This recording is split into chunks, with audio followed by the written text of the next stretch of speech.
चलिए आज हम लोग शुरू करेंगे, है ना, डार्विनिज्म। लामार्किंग तो समझ में आ गया होगा, है ना। ये आसान है। अभी जब सबको फिर हम एनसीईआरटी के हिसाब से देखेंगे ना तो कुछ लगेगा, है ना। पहले अब चारों को ख़त्म किया जाए, है ना। डार्विनिज्म, है ना। Charles Darwin,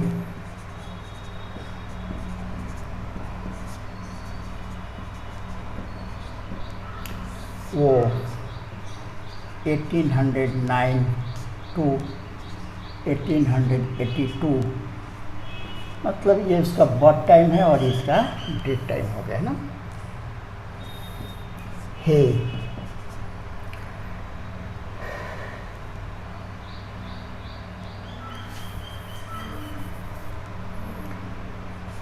visited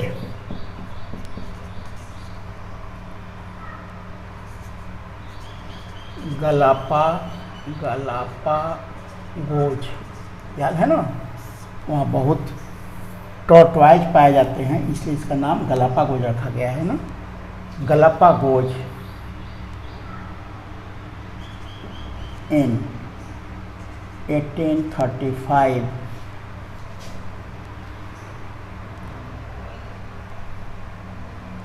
by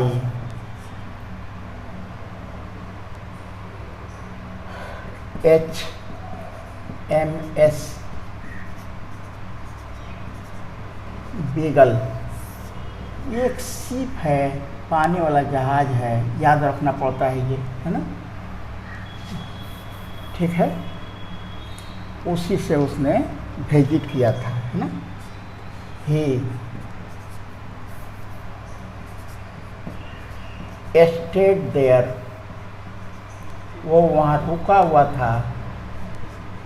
for a month, एक महीना तक वहीं पर रुका हुआ था, है ना। He found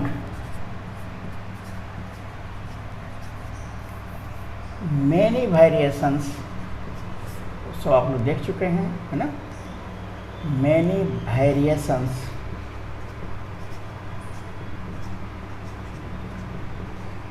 in a species of bird, एक स्पेसीज के बर्ड में, है ना, अनेक वेरिएशन देखा था ना। ठीक है ना। अच्छा, तब क्या हुआ था?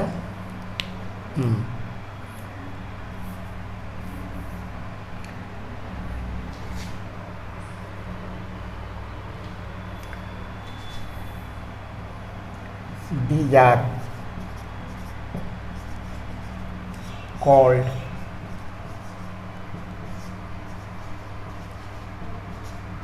Darwin's finches, ठीक है ना। अल्फ्रेड वेलेस ना also visited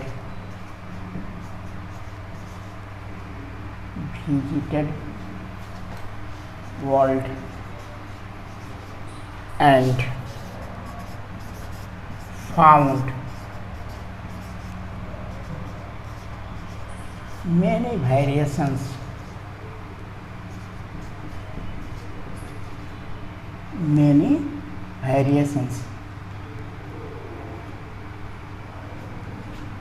even in a species, एक ही स्पेसीज में बहुत सारे वेरिएशन पाया था ना। डार्विन influenced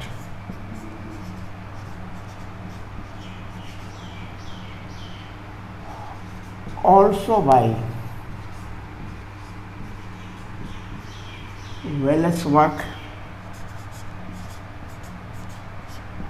Wallace वर्क से भी वो काफ़ी प्रभावित हुआ था ना।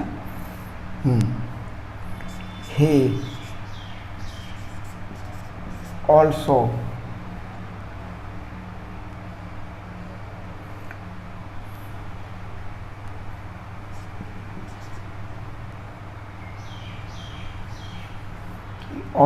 influenced by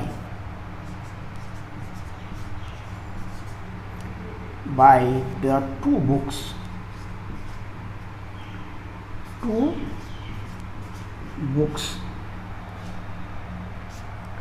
Principle of Population by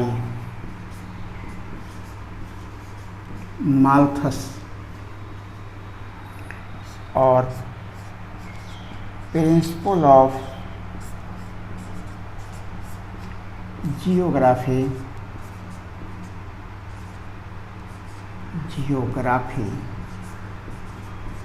by Lill, है ना। In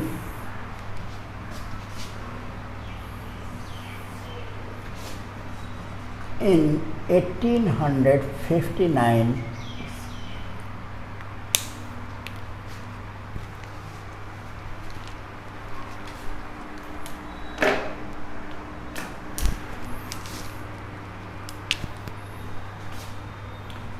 he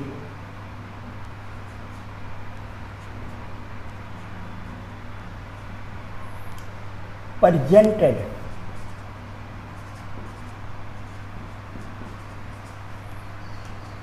his book Origin of Species, याद रखना पड़ता है ना। In his book he discussed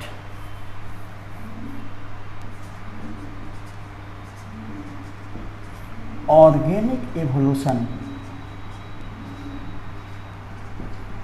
in detail, और उसने उस किताब में ऑर्गेनिक एवोल्यूशन के बारे में काफ़ी डिटेल दिया था, ठीक है ना।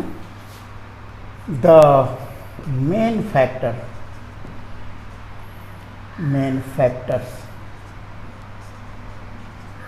Of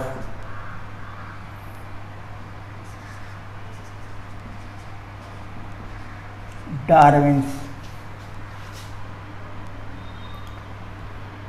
theory are as,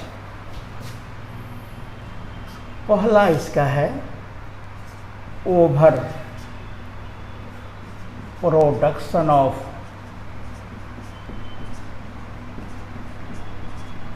spring,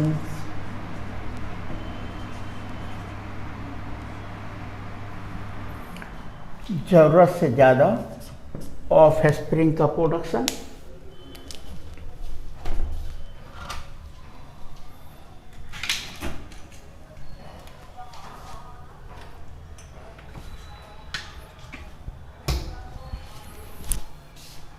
ठीक है।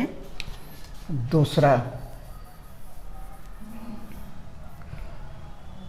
लिमिटेड फूड एंड स्पेस,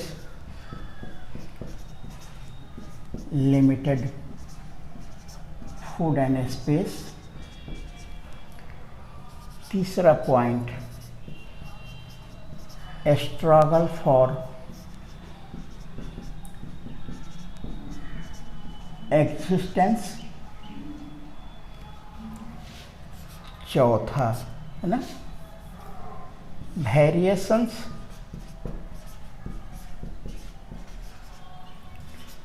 पांचवा नेचुरल सिलेक्शन, जिसको survival of the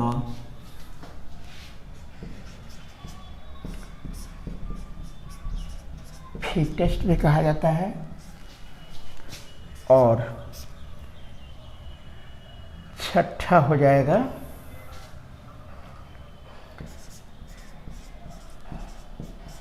selection of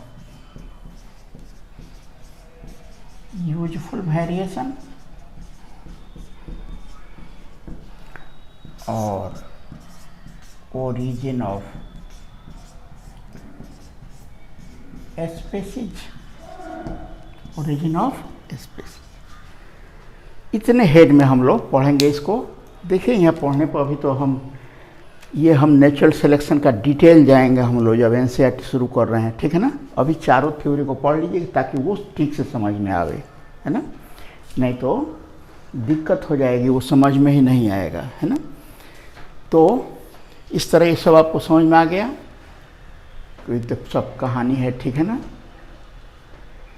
वो जो है ना ये हो जाएगा और अब हम लोग ये 7 पॉइंट को डिस्कस करेंगे, है ना।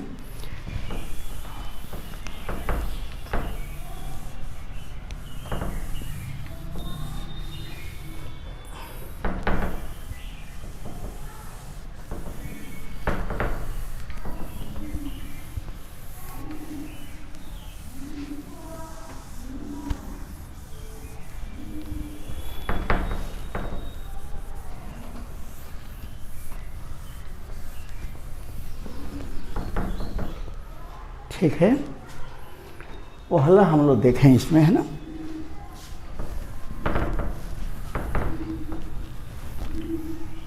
पहला हम लोग देखेंगे ओवर प्रोडक्शन ऑफ ऑफस्प्रिंग, है ना। यहाँ हम उसका पॉइंट नहीं लिखेंगे, ठीक है ना, खाली नंबर दे देते हैं पहला, है ना। या लिख ही देते हैं ओवर प्रोडक्शन ऑफ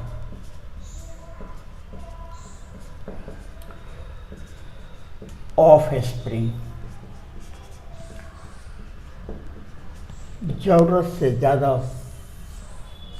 ऑफस्प्रिंग संतान उत्पन्न करने की क्षमता है। देखिए each organism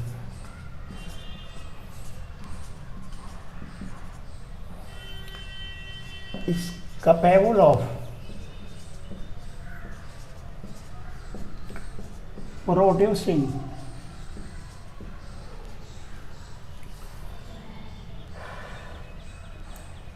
a large number of offspring। हर जीव में ये क्षमता है ना, कि वो अनेक जीव अनेक नंबर में अपने संतान उत्पन्न करे, है ना। Plants produces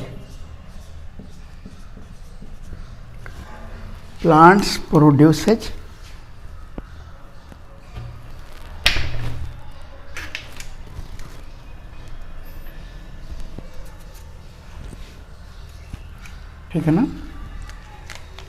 a large number of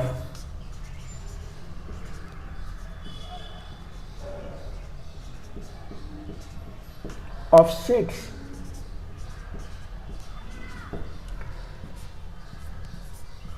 primitive animals, plants reproduces more। जो छोटे मोटे प्लांट हैं या एनिमल है वो तो और ज़्यादा रिप्रोडक्शन करते हैं, ठीक है ना।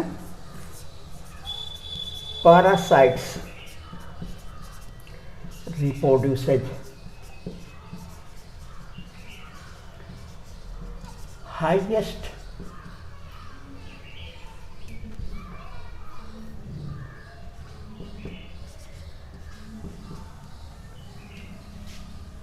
highest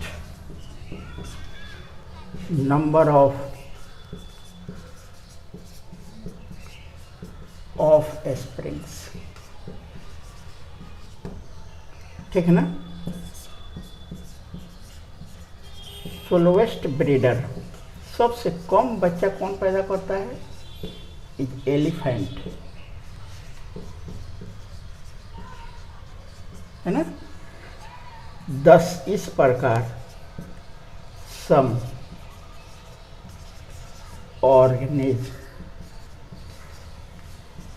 produces more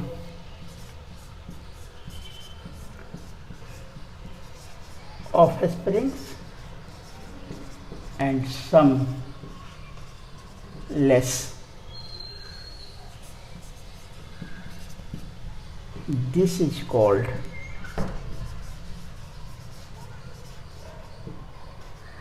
differential reproduction. इसको हम लोग कहते हैं डिफरेंशियल रिप्रोडक्शन, है ना। देखें आप लोग, मनुष्य हो या और जीव हो, सभी जो है ना प्रजनन की क्षमता उसमें अधिक होती है ना। प्लांट्स देखते हैं कितना सीड प्रोड्यूस कर रहा है ना, और पैरासाइट्स भी तो हाईएस्ट नंबर प्रोड्यूस करता है। पैरासाइट बहुत ज़्यादा ऑफस्प्रिंग उत्पन्न करेगा। सोलोएस्ट ब्रीडर कौन है? एलिफेंट है ना। और ये एलिफेंट है ना, इस तरह कुछ और बहुत ज़्यादा और कुछ जो है ना बहुत कम, इसको कहते हैं हम लोग डिफरेंशियल रिप्रोडक्शन। ठीक है। अब दूसरा पॉइंट इसका है ना, लिमिटेड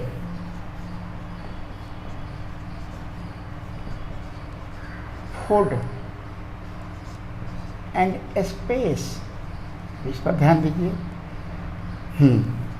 बट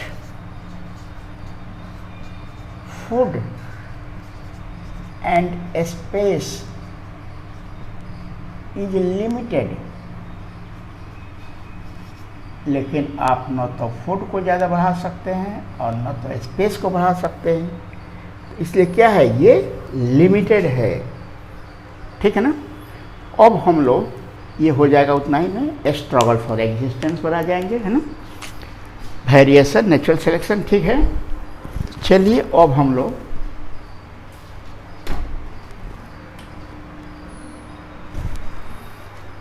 फिर आ जाएं हम लोग। अब इस सब तो एक बार पढ़ लीजिएगा, समझ में आ जाएगा। इसमें कौन किताबों का नाम याद रखिएगा, ठीक है ना। ये सब क्वेश्चन रहता है।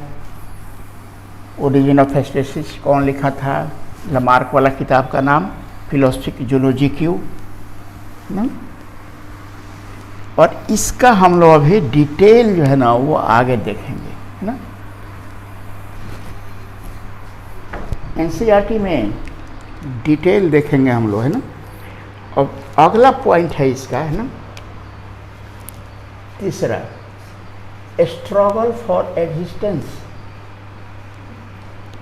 फॉर एग्जिस्टेंस, है ना। अब स्पेस और फूड तो कम है ना, तो ये स्ट्रगल स्टार्ट्स, है ना। Struggle between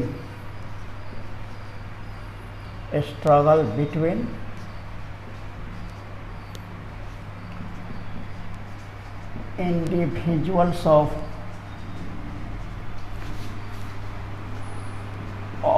the same species, एक ही जाति के जीव, मनुष्य से मनुष्य के स्ट्रगल तो है ही, है ना। आप लोग मान लीजिए कि सीट ज़्यादा रहता, मनुष्य कम रहता, स्टूडेंट कम रहते तो मेडिकल मेडिसिन आसानी से हो जाता। तो आप लोग भी तो स्ट्रगल कर ही रहे हैं, ठीक है ना। इसको कहते हैं हम लोग intra specific struggle. Struggle between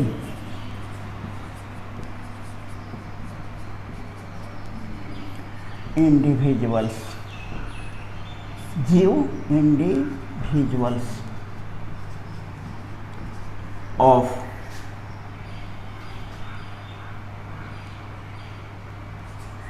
different species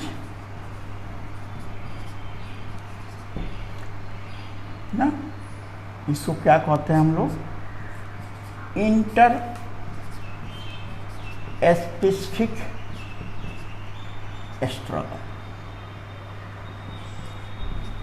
दो विभिन्न जाति के बीच अगर स्ट्रगल हो गया, दो विभिन्न जीवों के बीच जो डिफरेंट जाति के हैं, इंटर स्पेसिफिक, सब आप लोग समझ रहे हैं ना। और तीसरा है स्ट्रगल बिटवीन इंडिविजुअल्स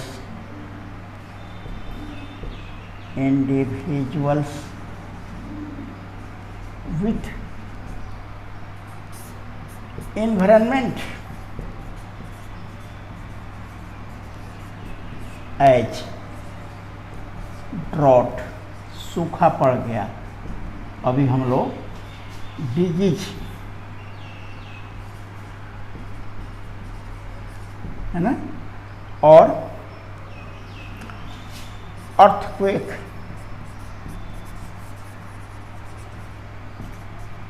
फ्लड, इसको हम लोग क्या कहेंगे, environmental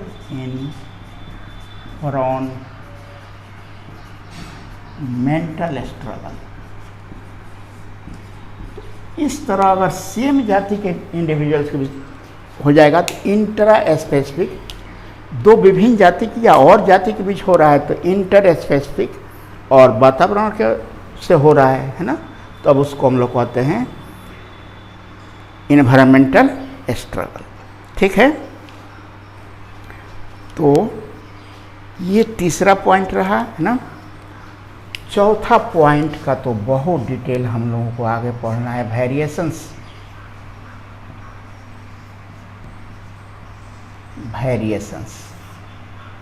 no individuals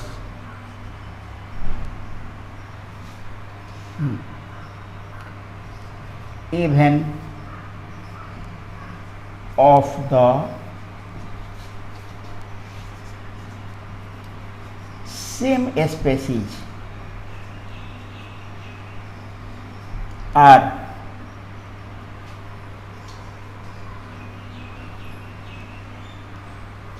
no individuals even of a same, एक ही स्पेसीज के जीव भी है ना, आर सिमिलर, समान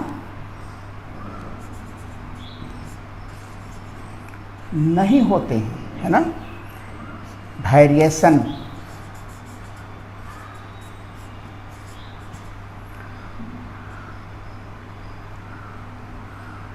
ऑफ individuals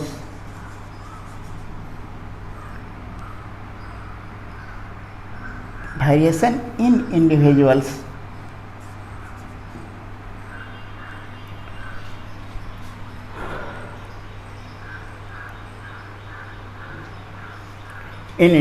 है ना,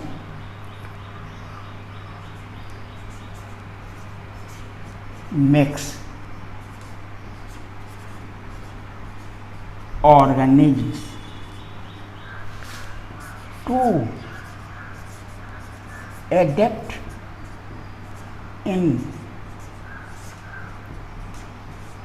environment। No individuals even of same species are similar, एक ही जाति के जीव भी समान नहीं होते हैं, है ना। तो वेरिएशन अगर होता है तो क्या फ़ायदा है इससे, वेरिएशन के कारण कुछ जीव जो है ना वो विपरीत इन्वायरमेंट में भी जीवित रहने के लिए अनुकूलित हो जाता है ना। एडेप्ट मतलब अनुकूलित होना। तो variation in individuals make organisms to adapt in environment. Variation के कारण ही है ना हम लोग विभिन्न प्रकार के वो इन्वायरमेंट में अपने को एडेप्ट कर पाते हैं, ठीक है ना। तो अब हम लोग देखें स्ट्रगल फॉर एग्जिस्टेंस।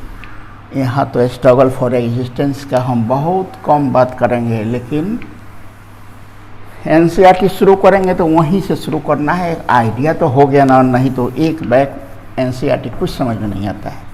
वो चारों थ्योरी को 5-7 लाइन में एनसीईआरटी लिख देता है ना। तो हम लोग जब इसका थोड़ा डिटेल पढ़ लेंगे तब हम लोग आएंगे। स्ट्रगल फॉर एग्जिस्टेंस उसमें है, ये है, ठीक है ना। हम लोग डिटेल पढ़ेंगे उसका, ठीक है।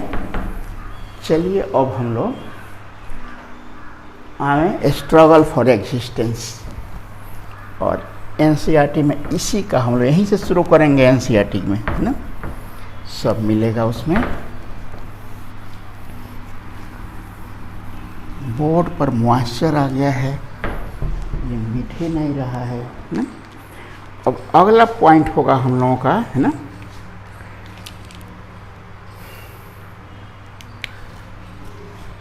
चौथा हो गया, पांचवा स्ट्रगल फॉर एग्जिस्टेंस।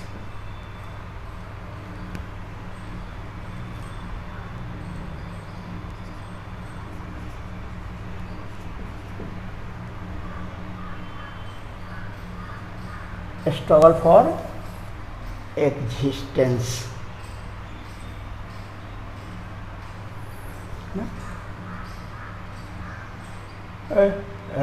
तो हो ही गया है। पांचवा पॉइंट होगा नेचुरल सिलेक्शन। नहीं, पांचवा पॉइंट होगा natural selection.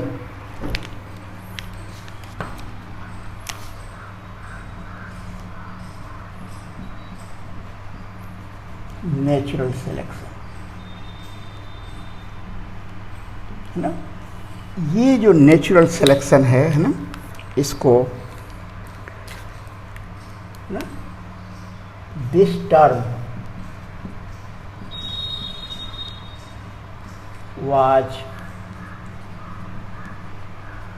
coined by Darwin, है ना। Spencer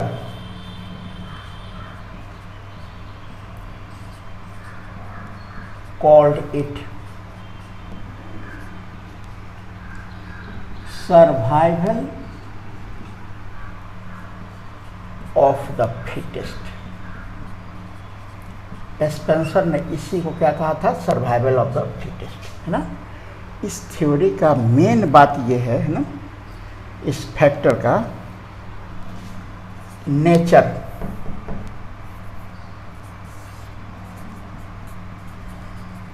select only well adapted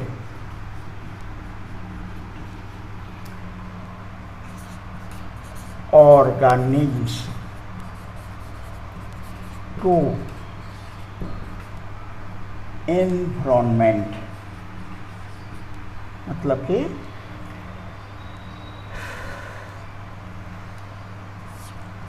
nature select only fittest. जो फिटेस्ट वही है जो इस वातावरण में अपने को एडेप्ट कर लिया है। नेचर उसी को सेलेक्ट करता है ना। Unfit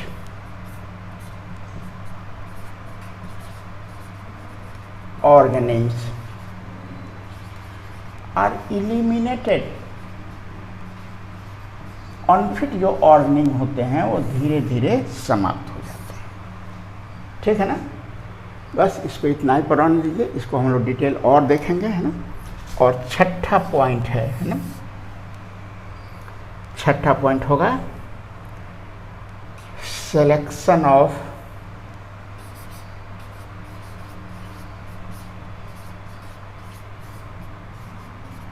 useful variation.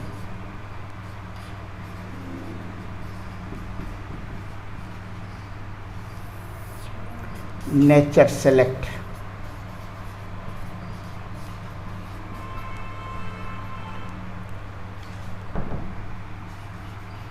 Useful variation, है ना। नेचर उसी को सेलेक्ट करेगा जो वेरिएशन यूजफुल होगा, ठीक है ना। और सातवां यहीं पर ख़त्म कीजिए, है ना। Origin of species,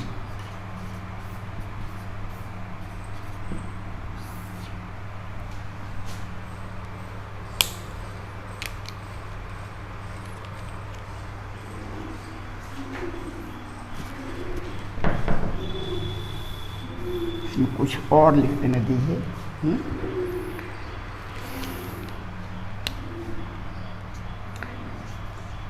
useful variations are accumulated जमा होते हैं इन ऑर्गेनिम्स, है ना, and inherited to offspring, to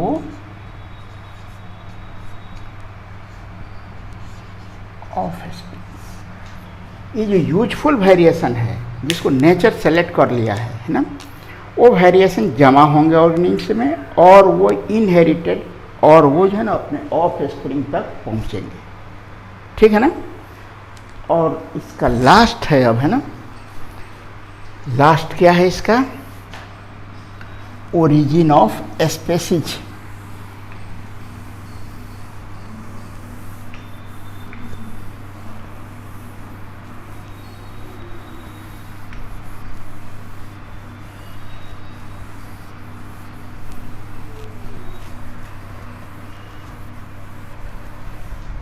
ठीक है,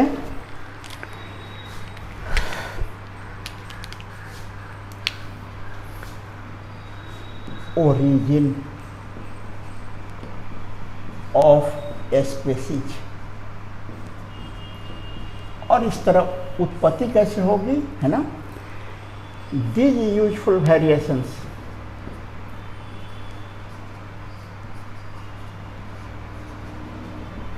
यूजफुल वेरिएशंस, है ना, in the offsprings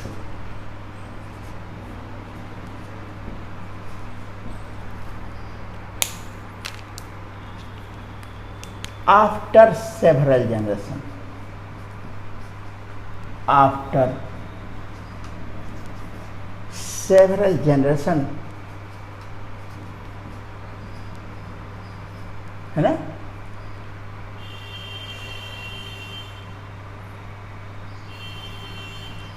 evolved into a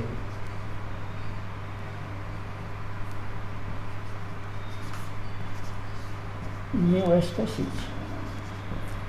इस तरह ये नया जो कैरेक्टर या वेरिएशन जो जीव में जमा होगा और वो ऑफ स्प्रिंग में इनहेरिटेड होगा, जाता रहेगा ना, तो वो जाकर क्या करेगा, एक नए जीव की उत्पत्ति कर देगा, ठीक है ना। तो ये है ऑल अबाउट देयर फैक्टर्स। अब इसमें हम नहीं जोड़ा, अभी बहुत लंबा है ये ना। अब हम लोग इसका पढ़ेंगे evidence in support of Darwin और क्रिटिसिज्म, है ना, फिर नियो डार्विन। एक और दिन हम लोग इसमें टाइम लगाएंगे, तो अब जाकर ये और क्लियर होगा, ठीक है।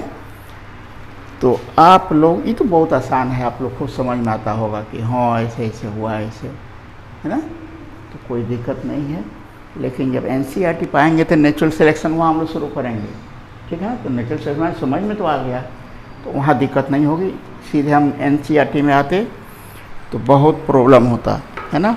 वो तो एक पेज भी नहीं, 5, 7, 10 लाइन में चारों थ्योरी को एक्सप्लेन कर दिया है, ठीक है ना। एक बात देखिएगा, यहाँ पर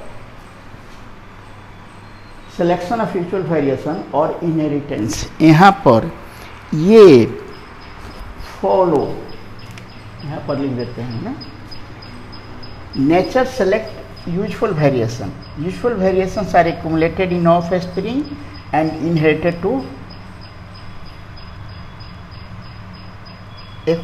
in organisms and inherited to offspring, है ना। ये तो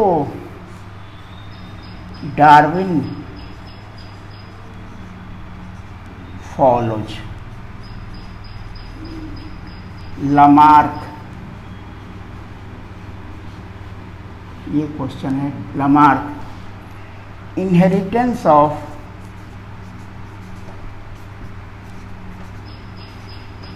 एक्वायर्ड कैरेक्टर। लामार्क भी तो यही बात कहा था,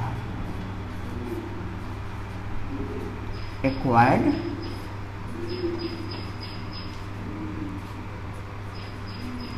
कैरेक्टर्स, है ना।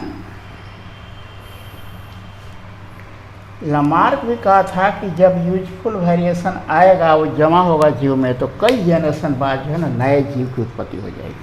तो देखिएगा यहाँ पर एक लाइन, ये क्वेश्चन है ना, कि डार्विन का कौन सा पॉइंट जो है ना, या कौन सी बात जो है ना लामार्क का वो फॉलो किए हुआ है, तो वो है selection of useful variation and their inheritance. इस तरह हम लोग इसको समाप्त कर लिए।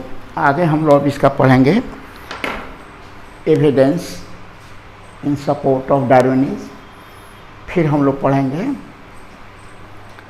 क्रिटिसिज्म, ठीक है ना, और नियो डार्विनिज्म, तब म्यूटेशन थ्योरी। उसी दिन म्यूटेशन थ्योरी, म्यूटेशन बहुत कम है, छोटा है, ख़त्म हो जाएगा, ठीक है ना। तो 2-3 और हम लोग लगेगा तो थ्योरी सब खत्म हो जाएगा। तो फिर लौट कर हम लोग आएंगे एनसीईआरटी पर, एनसीईआरटी को हम लोग फिर देखेंगे, ठीक है।